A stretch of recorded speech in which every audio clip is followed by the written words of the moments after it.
Okay, our brother's question was, how much knowledge should one acquire before one ventures into the field of da'wah? Actually, you missed our first session. Had you been here, you would not have asked this question.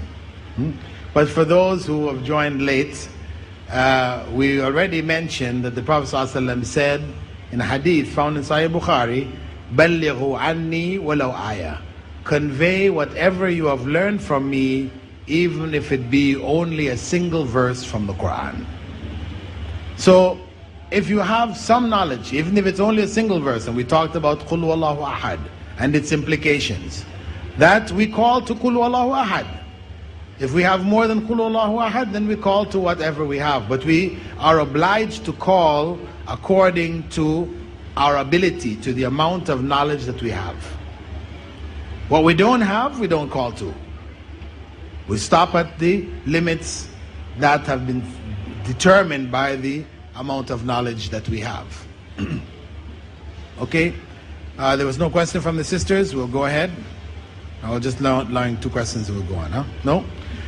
Okay, the next category that we're going to deal with now is the characteristics of the called. Those people who are being called to Islam. What are the points that we have to keep in mind? The first point is to determine whether our duty, what is it that we're engaged in? Is it conversion or clear communication? What is it that is required of us? To clearly communicate the message or to convert those who we are communicating with? It's clear communication. As Allah subhanahu wa ta'ala had said, إِنَّكَ لَا تَهْدِي مَنْ أَحْبَبْتَ وَلَكِنَّ اللَّهَ يَهْدِي مَنْ يَشَاءُ وَهُوَ أَعْلَمُ بِالْمُهْتَدِينَ. Indeed, you cannot guide whom you love. Allah is telling Muhammad sallallahu alaihi wasallam, you cannot guide whom you love. He wanted to guide Abu Talib, his uncle, who raised him, defended him, protected him, loved him, and he loved him. But he couldn't guide him. As Allah said, you cannot guide whom you love. But Allah guides whom He wills. That is the bottom line. So our duty is not guiding people. So Allah explained in Surah Nur, وَمَا عَلَى الرَّسُولِ إِلَّا الْبَلَاغُ الْمُبِينَ. The only obligation on the messenger is to give the clear message. And that's what we have inherited. The obligation to give the clear message. Giving a clear message. Not to convert people. Conversion is the choice of the individual and the permission of Allah subhanahu wa ta'ala. And that's very important because it takes a big weight off our backs. If we think in our minds that our duty, our responsibility is conversion, and then you go out to give da'wah, you go to 10 people, to 20 people, to 50 people, and no one is converted, you think you'll be able to keep going? You'll fall into despair. You say, obviously I'm doing things wrong, I'm useless, I'm not capable, I can't, what's the point? Let me just stay home. No point. Because you thought that your duty was to convert, but no. Your duty is only to convey the message. And what happens, in any case, that the majority of people who convert to Islam, they don't convert because somebody sat with them and they went from zero to Islam. No. One person planted a seed. Somebody else watered it. Somebody else pruned it as it was growing. Somebody else, protected it till it became a full tree. And then somebody at the end plucked the fruit. That's how it came. In most cases, that's how it is. In the Dawah center that I'm in Qatar, we have people coming in to accept Islam daily. We have people coming in. And we sit with them. They're in different stages. Sometimes it is a case where a person comes in. I remember one person coming in saying, you know, listen, I don't plan to become a Muslim, right? I don't want you to try to convert me, but I have a couple of questions I want answered. Okay? After answering the questions, I asked them, well, you know, what is it that now is stopping you from becoming a Muslim? And they stopped for a minute and they thought. I said, well, I really don't know. I don't think there's anything. So I said, well, then why don't you become a Muslim? I said, okay. But they came in saying, I didn't come here to become a Muslim. I don't want you to try to convert me. Okay, so they had already been picking up information. And they had actually reached the point where there was only 2 questions left that they didn't find answers for, right? You know?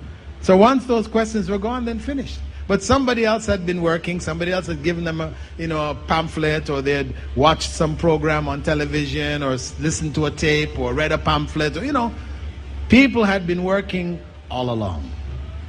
So that is the norm. Of course, you do find occasions where you do get a chance to take a person who first shows interest and finds Islam all the way to the end. But that's rare. That's rare. The vast majority of the cases, people have been working all along. Or that person has been searching all along. They've been reading, questioning, asking here, there, until finally they reach the point where they're ready to accept Islam. So, we recognize that our duty is only to convey the clear message. And we said the clear message is what? The Quran and the Sunnah as understood by the Sahaba. That is the clear message. As it was understood by the Sahaba. As it was understood by you and me, people around the world, in this community, or in Pakistan, or in Egypt, or whatever. No. That's confusion. Right? If somebody is to try to find Islam in the midst of all that, it's confusion. What they can find, what is Islam, is the clear message. Free of the cultural baggage that we are carrying, that we have inherited from our foreparents. The pure Islam. That is what our responsibility is to convey. The second basic principle which we need to keep in mind is listen before you speak. Listen before you speak. What is the point of this? The point here is to find out what the person is thinking. I call this also the doctor methodology. This is the methodology of the doctors, right? That the da'i, the one calling to Islam, is like a doctor. When you go to see the doctor, if the moment you open the door, the doctor looks at you and they start writing a prescription for you. By the time you sit down, he hands you the prescription and says, go take that and you'll be fine. That's not going to work. Right? If you find a doctor like that, go find another doctor. Right?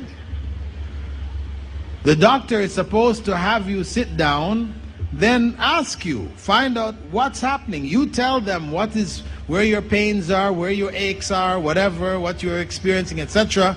Then the doctor, after gathering all that information, then he writes your prescription. Right? So he has to find out what is wrong. And it's the same thing. The person calling to Islam has to find out where is the ailment, where is the spiritual ailment that the person you're dealing with has. They're spiritually sick. They may not realize it, but you need to find out where is the essence of that ailment. Don't assume because they're Hindu, they believe as all Hindus believe. Or they're Christian, they believe as all Christians believe. Because people have their own individual personal beliefs and choices, etc. A person may come from a particular tradition, but in their minds they have gone beyond those traditions. They have left them, or they've modified or made their own interpretations or whatever. So you want to find out where that person is spiritually, mentally, emotionally. Where are they before trying to take the message to them? So we listen before we speak.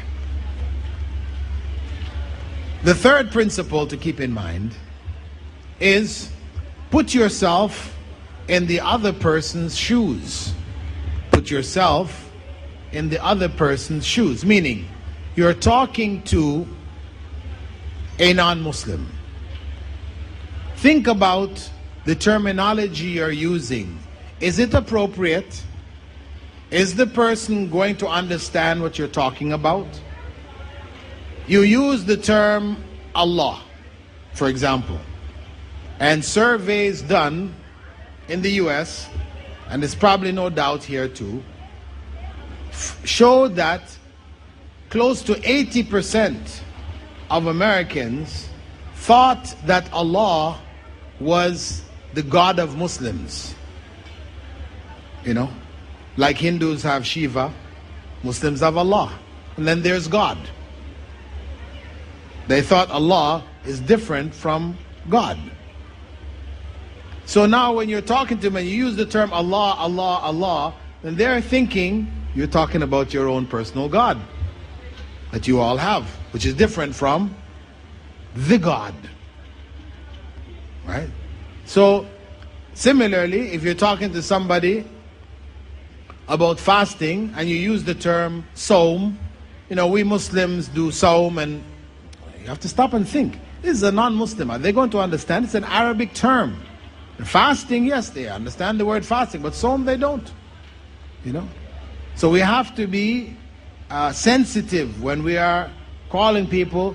What the words we're using, the way we as Muslims talk amongst ourselves, we have certain common words which we understand. We can't use those. We have to be careful. We have to be particular. Choose our words well, keeping in mind the people whom we are talking to. You know? So as I said, put yourself in the other person's shoes. You want to try to prove a point. You're quoting a verse from the Quran and the person doesn't even believe in the Quran. It's not appropriate. Though yes, our da'wah should be based on the Quran, but quoting verses from the Quran when the person doesn't even believe in the Quran is useless. You know? What we instead do is we take the wisdom of the Quran, the wisdom of the Prophet ﷺ and his Sunnah, and we convey that wisdom to them. Right? This is how the da'wah is still based on Quran and Sunnah, but you're not using terminology which is unacceptable to the people you're calling. The next point we have to consider is that we must understand the situation that we are entering into. We're going into a da'wah situation to give da'wah. We must be able to interpret the situation that we find ourselves in. Meaning that we have to take into account a variety of factors concerning that environment. We're in a dawah environment. We have to understand that environment. If we don't understand the environment, then we will likely be doing inappropriate things. Right? So first and foremost, we have to keep in mind timing. Our timing. Choosing the most appropriate time to give dawah. It's known that if you want to try to give dawah to somebody who is busy, they're busy, they're doing something, they're busily involved in that thing, to try to talk to them about Islam is not appropriate then. Because they can only give you half an ear. They can't listen to you completely because they're busy. They're distracted with something else. So you have to find a time when the person is free, when they're relaxed, you know, when it's appropriate now for you to try to get the message across to them. And we have to give people, in terms of timing, enough time to absorb the material we're giving them. You have to give them enough time to absorb the material you're giving them. Don't assume that simply because a person is willing to accept a pamphlet, a cassette, a booklet, that they're ready to accept Islam. I mean, in our center there in Qatar, sometimes we'll have Qataris calling us up and saying, we have somebody who's ready to accept Islam. So I'll say to them, how do you know they're ready to accept Islam? They took a pamphlet. I said, brother, please, taking a pamphlet doesn't mean they're ready to accept Islam. It just means they took a pamphlet. They're open enough to take it and to read. Give them some time, you know. Or some people, somebody expressed an interest, yes, okay, I wouldn't mind reading something. So you bring them a carton of books and pamphlets and tapes and overload, information overload. No, just give them a small pamphlet, let them read that first. If that is sufficient and they have grasped that, they want more, they will tell you. Or you can ask them, would you like some more? You know, so give them time. Again, your timing. And the Prophet ﷺ, he used to limit his lectures, you know, to like once a week. And that's what the companions did. Even when people used to ask them to give them more extensive lectures, they said, no, we want to stay with the Sunnah. Prophet ﷺ had said, you know, not to give people so many lectures, they become bored. They're hearing you all the time. As we said, familiarity breeds contempt. You know, familiarity breeds contempt. Meaning that if you hear, for example, right now, you're all in here listening to me give you a lecture. Because I've come from miles away. Okay? New, unique. Now if I were here every day, right? And you came every day, maybe you'd hang around for a week or so. By the second week, some of you would start dropping off. By the third week, more and more. And once you feel I'm going to be here anytime, well, khalas, you know, you don't have to come every day. You can come once a week or whenever you feel like, because I'm always here. That's familiarity breeding contempt. This is the nature of human beings. When you're constantly in contact with something, you start to look down on that thing. You don't value it as much as when it is rarer. So that's why the Prophet ﷺ said, give your lectures, you know, once a week or twice a week. Give space in between. Give people a chance to absorb and to feel a sense of newness when they come for the lecture, you know. Also, when we look into the people that we're talking to, are we talking to one person or are we talking to a group of people? Important point. That as a general principle, Dawah is most effective when you're speaking one-on-one. This is the most effective Dawah. Of course, sometimes you may be invited into a circumstance where there's a group of people. So you give it to that group. But if you have a choice, should I give it to a group or give it to one? Better to give it to one. Better to give it to one. Why? Because there's such a thing known as the group mentality. You know the group mentality? When you have one person, you're talking to them, they don't feel the pressure of anybody else around them. They will agree to things that if they were in a group of their own people, they would not agree to. If they're in the group, they're looking around to see what everybody else is saying, you know. If they see the group is leaning in one way, then they lean along with that group, you know. They'll feel shy to express their own agreement or whatever when they see the rest of the group doesn't agree. That's the nature of people, the group mentality. People, you know, adapt and adjust and go along with the group. So it's better to avoid the group circumstances for Dawah. Choose, you're in your workplace. You know, there are people in there, you'd like to talk to them about Islam. Don't try to talk to a group of them. Befriend, develop a relationship with one and give Dawah. And another one, give Dawah. As individuals, better than trying to talk to a group of them at one time. Also, one of the things that Muslims commonly do is if you see one Muslim talking to a non-Muslim, you run over. You want to be in the conversation too, you know. You want to put your 2 cents in. Somebody else comes running over. Another one comes running. Till the one non-Muslim is surrounded by a group of Muslims. Everybody's throwing in this and that from here and there. Person is looking around. Destroys the Dawah. If somebody is giving Dawah, let them give the Dawah. You don't have to give your 2 cents. We say 2 cents worth. You have to, if you feel you have to add something here. No, let them give the Dawah. If they need help, they will call you. Could you come over? There's a point here that maybe you could explain. So allow people to give the dawah individually.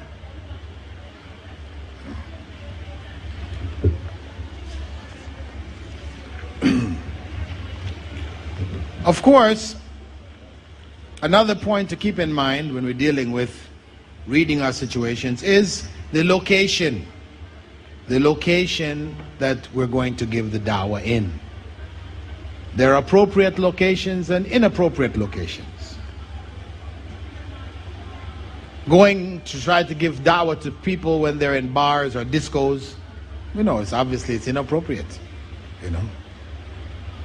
They may be your friends and everything else, but it's just an inappropriate location. That's not the place for dawah. Whether it's because they're, in intoxicated states or things related to that, or they're too much involved in their enjoyment and, etc. It's bad timing, bad location. So it's better to choose a private location. Invite somebody to your home. Informal. Don't necessarily take them down to the local dawah center, Ibn al-Qayyim or whatever, and sit them down there, and the sheikh comes to sit to them to give them dawah. No. And that's very formal. People, shy away from this. So better, you take them into your home, friend's home, whatever, you sit down, take them for coffee or whatever. You sit, you talk, it's an informal circumstance. These circumstances are much better for dawah than the formal circumstance.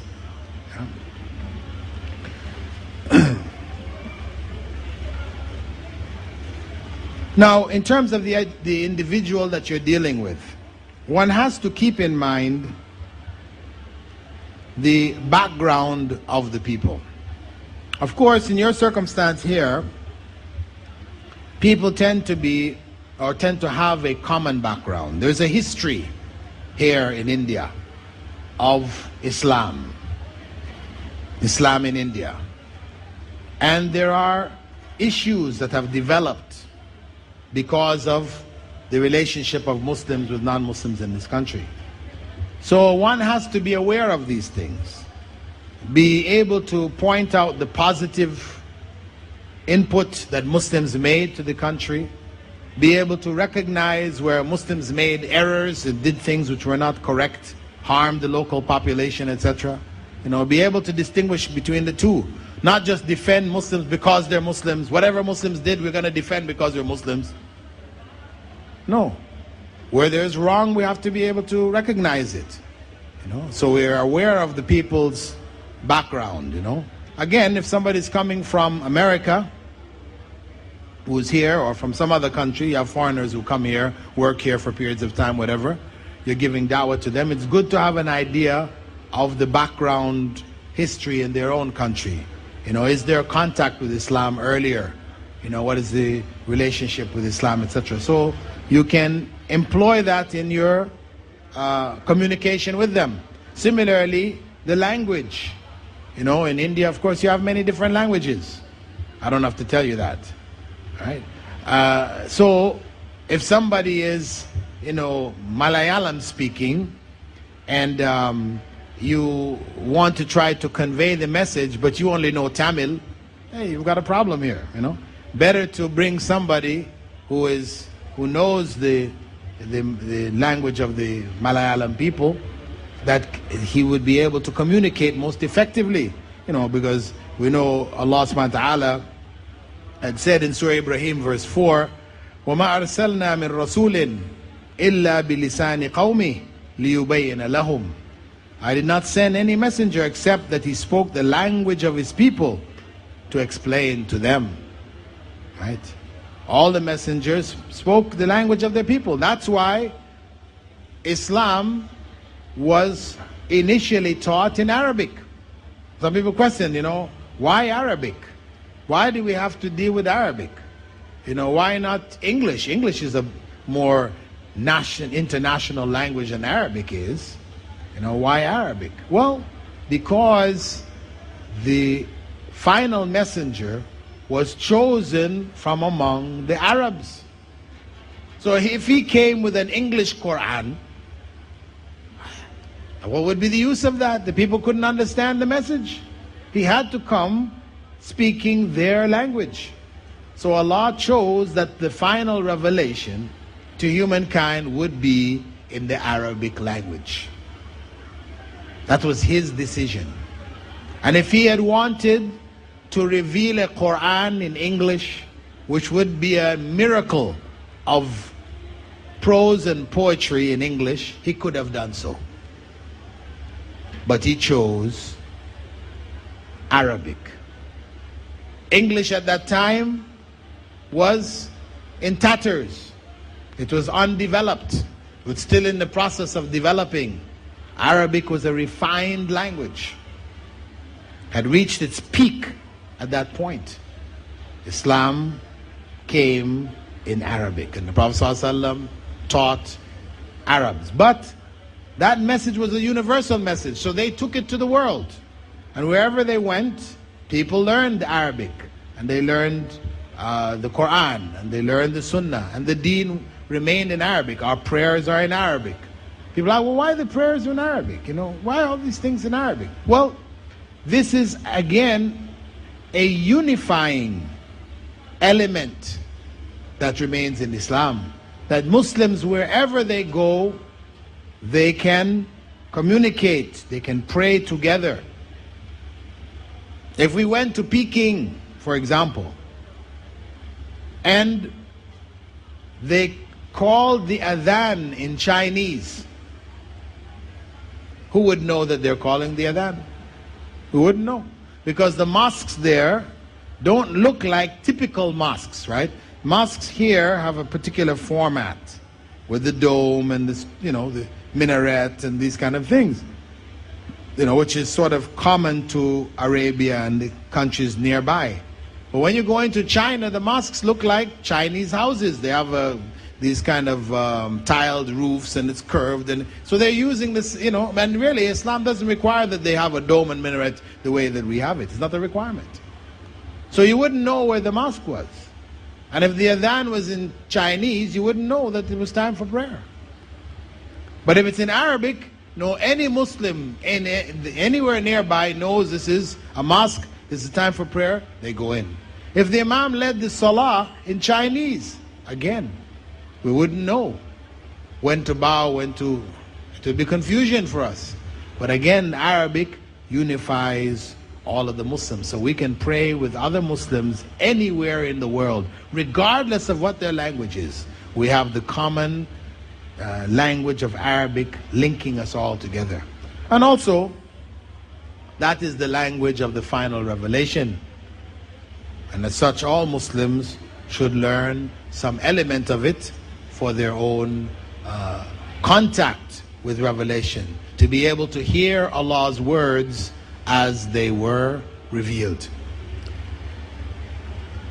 The second point that we need to keep in mind concerning the people that we're calling, the individual, is their level of education. Ali ibn Abi Talib was quoted to say, "Khatib an-nas ala qadri uqulihim." Speak to people according to the level of their intelligence. Meaning that if you're speaking to a person who is a graduate from university and a person who is a regular laborer, not that one is inferior, one is superior, but one has a different educational background, you're going to approach them in different ways. You have to take into account the various backgrounds that they have, and that will be important in giving the dawah. It will affect how you're able to convey the message. You know, for example, talking to a Christian who is a common laborer, taxi driver, something like this. If you said to him, could you, as an individual, could you ever become God? You ask that individual, do you think you could ever become God?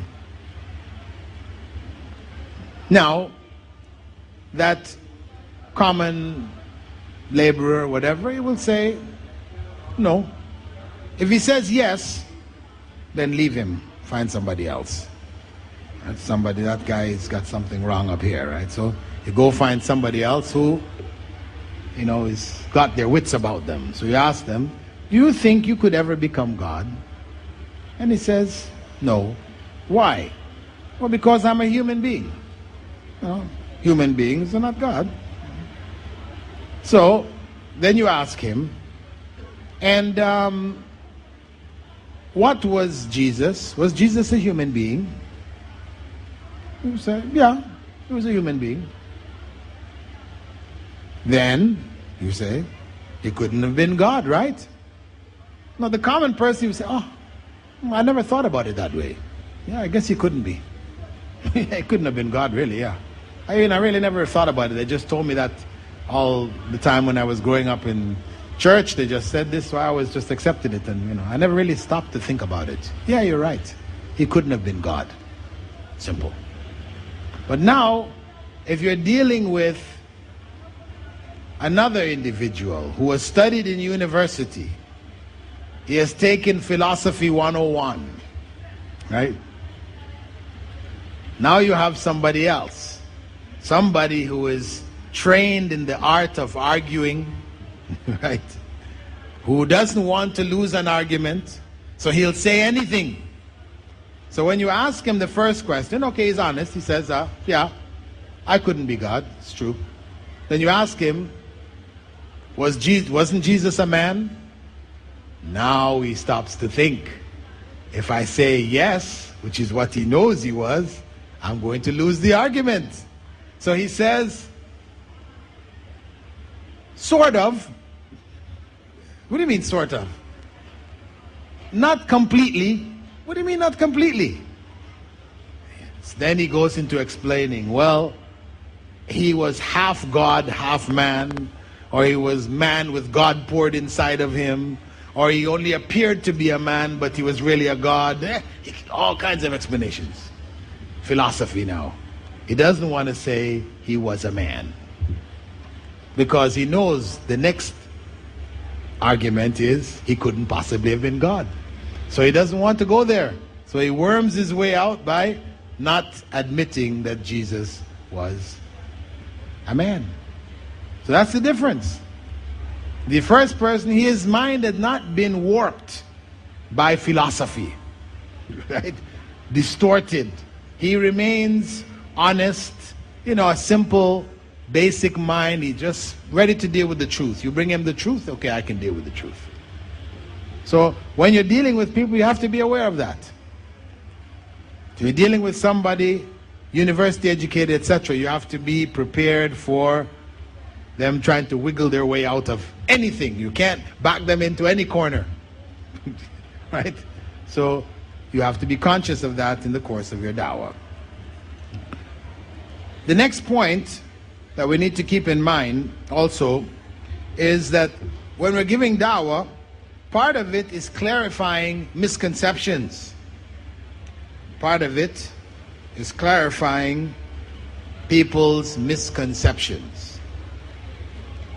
And there are many misconceptions about Islam. In fact, the next lectures will be focusing on the general issues that Muslims are faced with in dawah, and most of them are misconceptions about Islam. So people, when they come with their misconceptions, you have to try to clarify. You should be aware of their misconceptions. You should try to bring out their misconceptions and clarify. But sometimes you find people are bringing misconceptions, they're just throwing them at you one after the other, not because they really want to know, but because they want to disable your da'wah. You're giving da'wah to somebody and this person seems to be responding positively. So this other person, he comes, he starts throwing in all kinds of stuff here. What about this? What about that? What about this? And of course, when you try to address these things, you'll just find yourself constantly backpedaling. You're trying to, oh, it's not this. No, it's not that. No, it's not this. And your whole da'wah has now been subverted. So you have to be able to distinguish between the person who genuinely wants to know and get clarification about a particular misconception, and somebody whose intent is only to make you stumble, to trip you up, to sabotage your dawah. So, if we look, for example, at Prophet Abraham, when he went to the king and he told the king, Rabbi alladhi yuhyi wa yumit. My Lord is the one who gives life and causes death. The king was challenging him. Who is your Lord? He said, my Lord is the one who gives life and causes death. So he said, Ana uhyi wa umit. I give life and cause death. Now Prophet Abraham could have stopped there and said, well, listen, actually, when we say that Allah gives life and death, is different from your giving life and death. Your giving life is that you didn't kill that person. You spared his life. You're giving death, you killed the person. Whereas what we're talking about in the case of Allah is Allah bringing non-living material to life. That's giving life. Causing death that in spite of any forces that people might try to stop death, He can take that life. Right? So you want to try. He didn't stop to give him this detailed explanation. Instead, he said, he jumped one step ahead and said, فَإِنَّ اللَّهَ يَأْتِي بِالشَّمْسِ مِنَ الْمَشْرِقِ فَأْتِي بِهَا مِنَ الْمَغْرِبِ. Okay? Okay, if you think you're given life and death, okay, deal with this one. My Lord raises the sun from the east. Can you bring it up from the west? فَبُهِتَ الَّذِي كَفَرَ.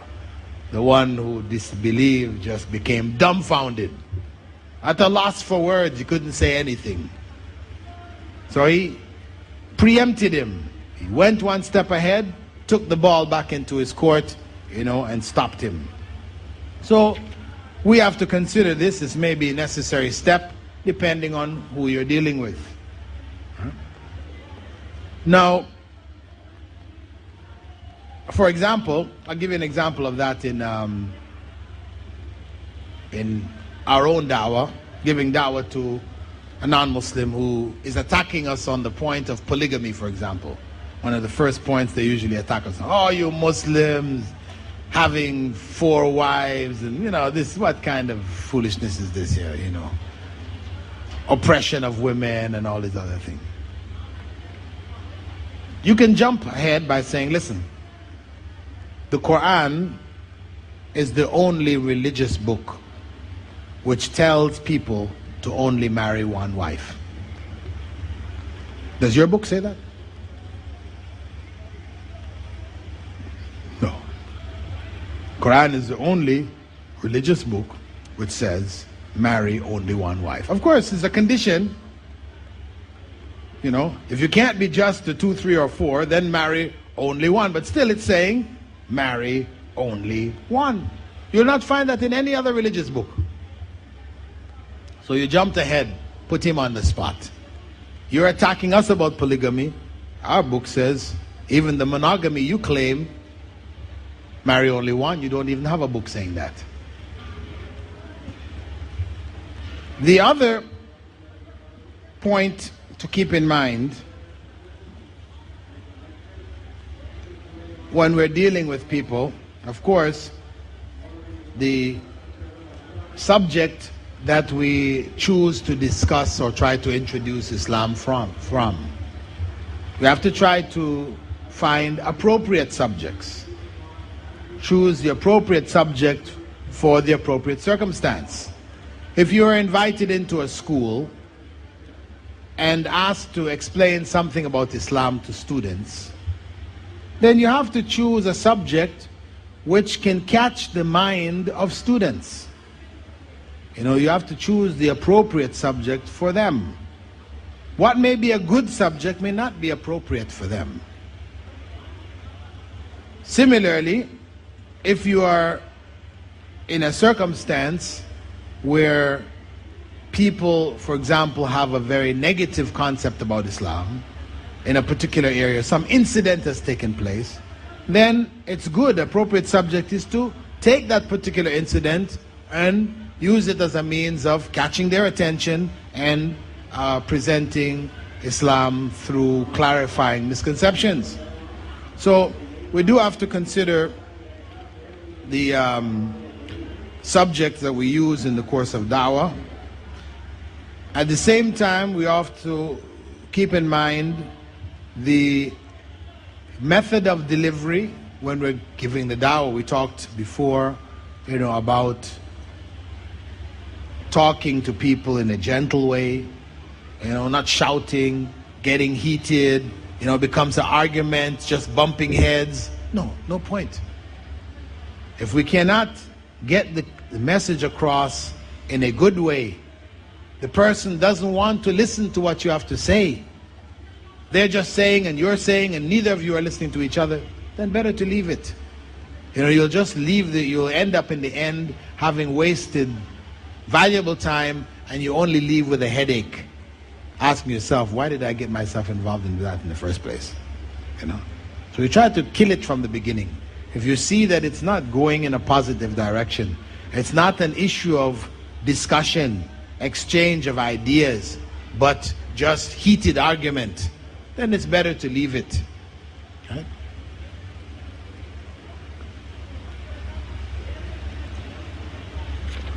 The last point that I'd like you to keep in mind is that known as gradual progression, or the PAR principle. PAR, the PAR principle. What is the PAR principle? Well, PAR principle is used when taking into account the person you're dealing with, looking at their background in terms of where they're coming from. If they're coming to you hostile, and when people are hostile, you can see it in their eyes, you can hear it in their words. You Muslims, why do you guys, terrorists, these terms, we know the catchphrases of hostility, right? Or a person may be indifferent, they're not interested. Or they may be neutral. Okay, say. Or they may be interested. Okay, I'd like to hear what you have to say. Or they may be supportive. Yeah, I agree. These are different levels that your audience, the individual you're addressing, could be on. And there are a number in between them. So when you're coming into a situation, take the worst case scenario, hostile. What do? Do you respond to his hostility with hostility? No. You're not going to go anywhere. We said that is useless. So what you need to do is P. Probe. P stands for probe. P-R-O-B-E. Probe. Means you have to dig in and find out why. Why is that person hostile? It's not the nature and the norm of people to be hostile. It's an abnormal circumstance, okay? So you want to find out what's behind that hostility. Their daughter ran away with a Muslim. It's hostile. Okay? If you don't know, that, and you're trying to give dawah, it's useless. You need to know what has set that person off. The uncle was in Iraq. He was caught by those guys in black, and his head was cut off on television. He's hostile. Okay? You need to know what has set that person off. So once you have probed and found out what is behind that person's hostility, then you apply A. A is align. You align yourself with the person. How do you align yourself with the person? You say, I can understand how you feel. I can understand how you feel. That person was hostile. I can understand. I can understand how I feel. That just simmers them down. I can understand how you feel. I can feel for where you're coming from. You know, these terms, you know, these common terms, which indicate a kind of empathy. You know, I can sympathize with your situation. I can understand it. So that will calm them down. So that's, you have aligned yourself with them, right?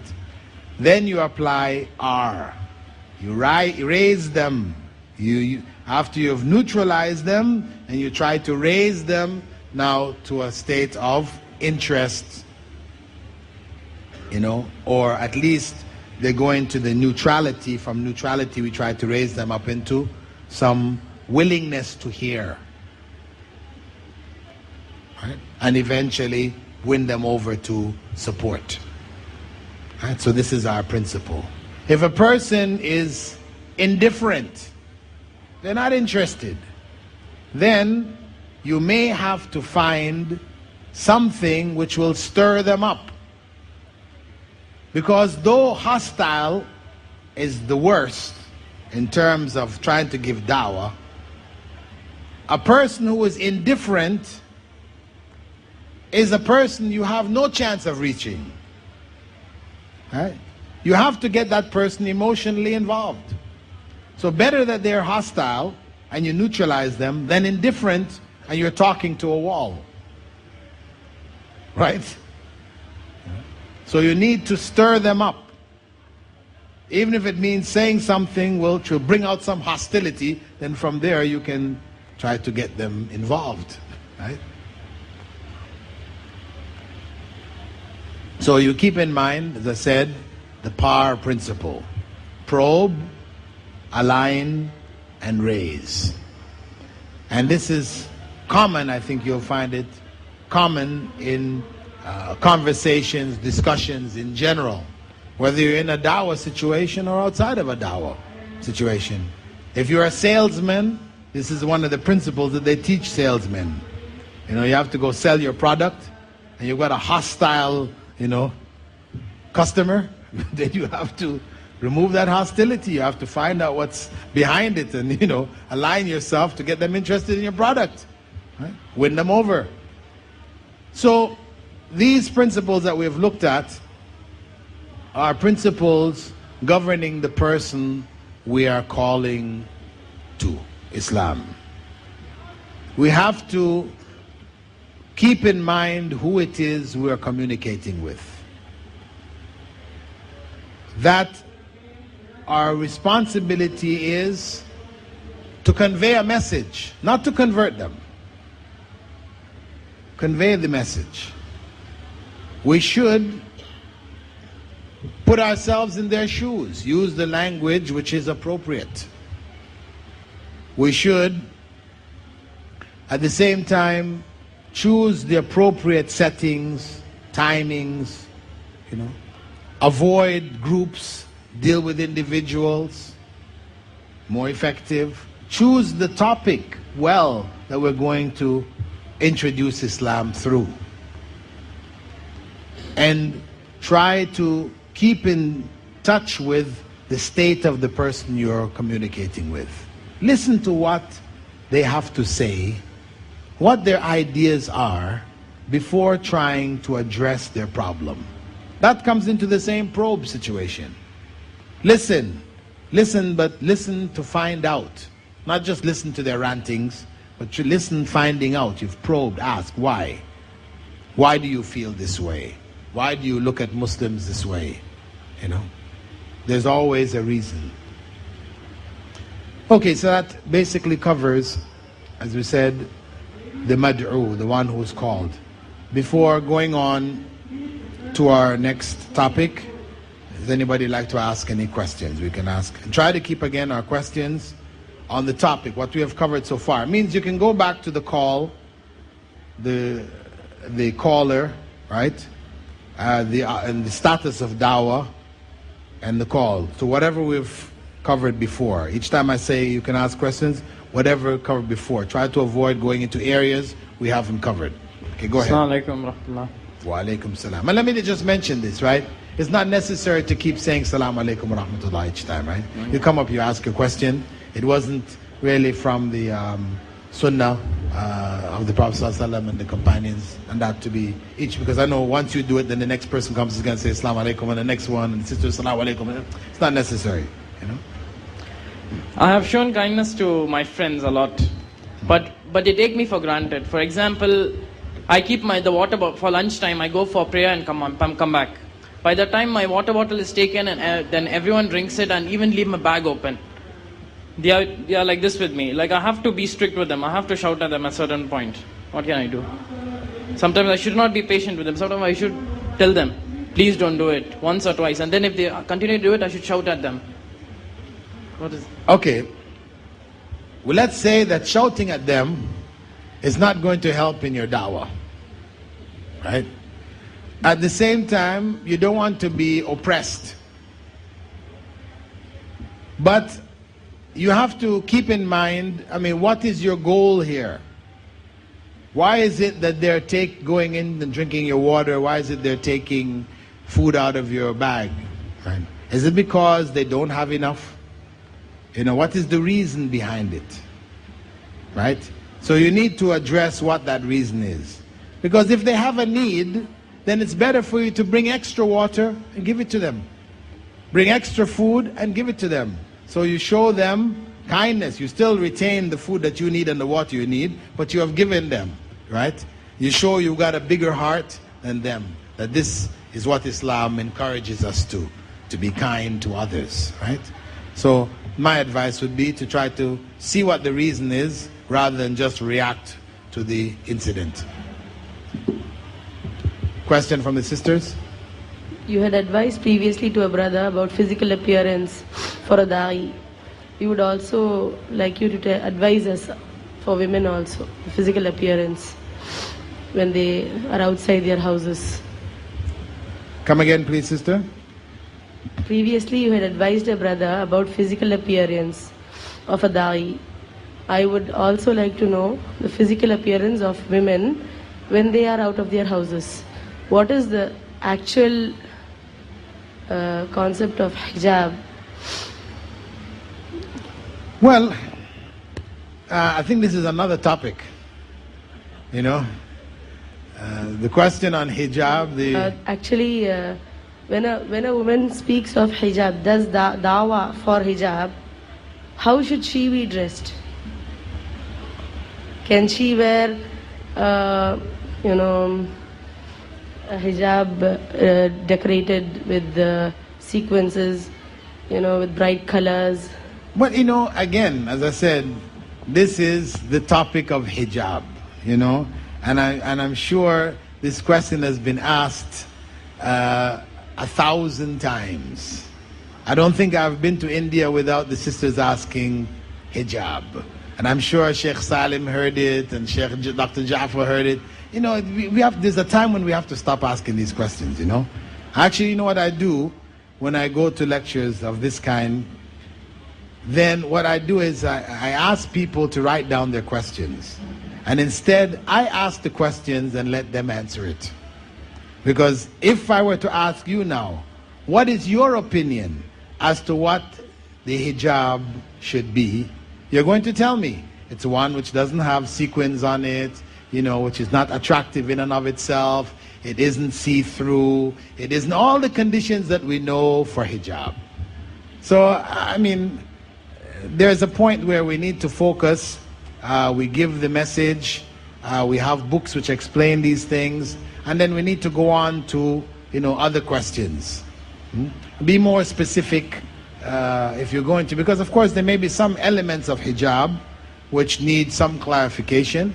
But, try to go for those which are the more specific and more, I feel, needed aspects of hijab that we need to keep in mind. For example, in terms of hijab, somebody may feel, or people may commonly feel, that hijab should be black.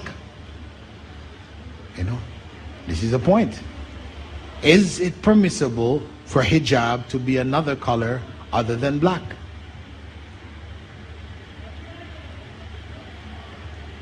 What do you think? Huh? It's permissible? What do you think, sister? Should hijab be black, or is it permissible to be other colors? Preferably dark, not particularly black, preferably dark. Okay, if it's preferably dark, why do all you sisters wear black? Because of the hadith, crows dressed up as crows came up. The Sahabiyas came out dressed up as crows. Okay, this is a general description, right? You've already said that it could be other colors. So, crows could be gray, brown. Okay. So, but why don't you all wear gray and brown too? Why is it always black? If you ask me personally, I also wear that color also. Okay, alhamdulillah. But you know, because this is the point too. We don't want to give other people the impression that there is only one color allowed. You know, that variety which exists in Islam, we should also demonstrate it. You know, so even for the sake of demonstrating it to non-Muslims, though maybe we like black, for example, but as our sister does on some other occasions, also to wear some of the other dark colors, you know. It is permissible to do Dawah using other scriptures, because I have read in the book Dawah according to Quran and Sunnah, it's bid'ah. Okay, brother's question, is it permissible to do Dawah using other scriptures, meaning quoting from the Bible or from the Torah or from the Bhagavad Gita, or you know, whatever? Can we use these texts in the course of our da'wah? Well, we do have a well-known hadith of Umar ibn al-Khattab in which he had, the Prophet ﷺ found him reading a portion from the Torah, and the Prophet ﷺ became angry with him and told him that if Musa was here, he would follow what I brought. From that, some scholars and others have concluded that it is not permissible to read other books. But the leading scholars of the past, people like Ibn Taymiyyah, Ibn al-Qayyim al-Jawziyah, and others who were involved in da'wah to non-Muslims, they did quote their scriptures. Al-Jawab al-Sahih fi man baddala fi din al-Masih by Ibn Taymiyyah, extensive work. He quotes extensively from the Gospels and the different books of the Christians. So obviously he and Ibn al-Qayyim has a book also, and others didn't understand the hadith in the same way. What they understood was that if we are to read these books seeking guidance, if we are to read these books seeking guidance, then no, this is wrong. Whatever guidance, it is there in the Quran. If we read the book for comparative purposes, when we're explaining the message of Islam, we explain this is the message of Islam and it is also found in your book, fine. Somebody newly accepts Islam. Where do we go from there? Do we tell that person, go back now and study your scriptures and get all the evidence so you can call other people? No. Learn Islam first.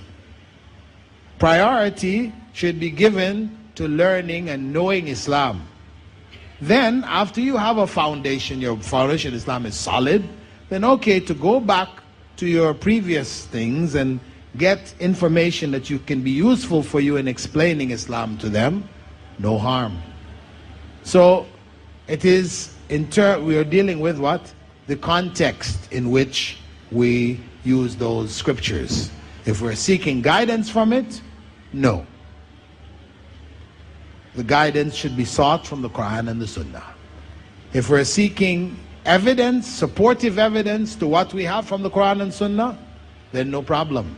We may extract information from them.